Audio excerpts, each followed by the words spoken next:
Now here's another thought for you. Before you start getting into your sealer and cutting in, let's say you've never done this before. This was a bedroom, and we have a hallway. We also have a main room out there. Walk you out there again. I'm sure you've seen this before if you've been watching my videos. Okay, this is the main room before the kitchen area. And so if you really want, find a closet area. See, we got one closet. This closet right here. You can start in here. Start your handiwork in here. Cut in here. Get used to it. If you get a little bit on the base, you can wipe it off. You can take your time on here before graduating and going in to your bedroom, to your hallway, to your main room. Okay? There's a tip for you. Okay, I've already done in here, and I've gone around the door jambs right there. See, now I could close the door and do out here, and I'll have to remember to go across here. I've already cut this all in back to the hallway, and I'm cutting in the rest of it in the hallway. But when you get to a hall, let me get this set up here. You know how I usually like to go from left to right.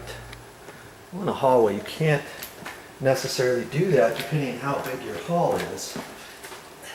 Okay, so I just go right down the middle of it. And because you're getting better at going both directions, you can hit this side going this direction.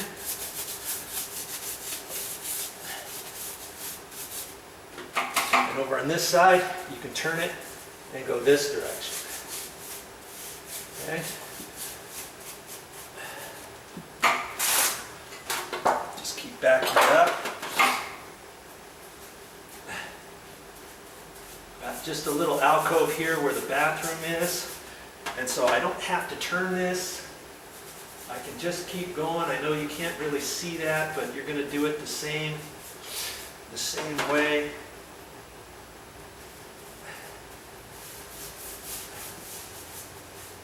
And before I use the paint roller, if I want to go into any of these rooms or if I have to go to the bathroom, I just have to remember to step over where the sealer is.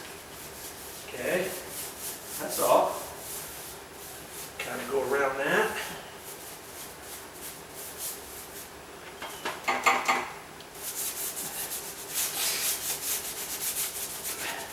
If you get any big depressions, this is a big depression in the floor. I'm going to go over it because I know the paint roller is not going to get to it. And that goes for any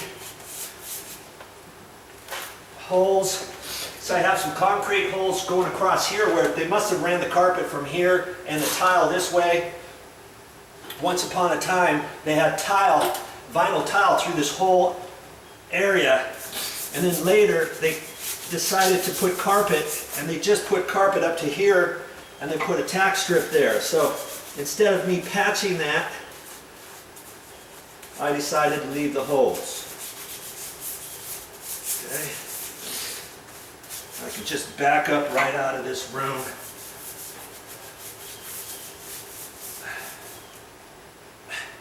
Every once in a while you're going to see something on the floor that your broom didn't pick up.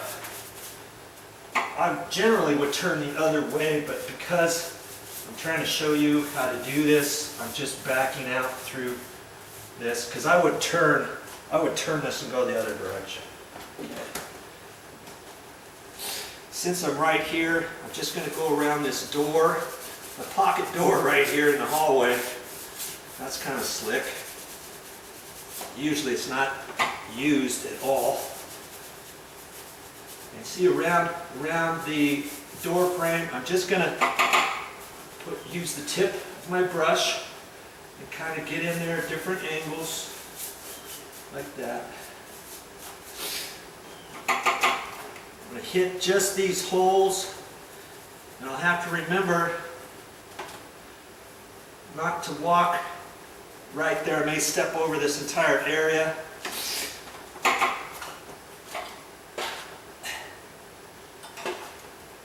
Because this floor could get slippery right here if I'm not paying attention.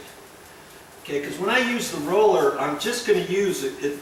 It suggests a 1/4 inch nap roller, and I went and bought a 1/4 inch, and I also purchased I had like a 3/8, and it's really been saturated. It was used for painting before, and I might end up using that because it's pretty flat. Okay, I'm going to try that first, but always make sure you're ready with your project. If you think you're going to try something, make sure you've got the right, go to the store, and I spent an extra $4 for the paint roller cover, and if I don't use it, I can always take it back. Okay, I wasn't sure if the other one was going to work or not. Okay, so now I just have this one big room to do. Get the light on here, and you could have the windows propped open. Currently it's raining outside. Wow, this might take a little bit longer for this floor to dry, but there's ceiling fans in the rooms. There's one that's on, and I'm going to leave this open. I'll probably put a fan right there on the floor blowing this way before I use the paint roller. Got a ceiling fan on there. There's a ceiling fan in there. Because see, I got to figure out an exit strategy. So before I start rolling, after I cut in the main room, I'm going to set up a fan right there. I'm going to get my clothes, make sure I have everything so I can exit out through the front door. Okay, that's what I'm going to do. So that door will be left open. The fan will be blowing this direction. I've got all these other fans on. If it wasn't raining outside, I might even prop open some windows.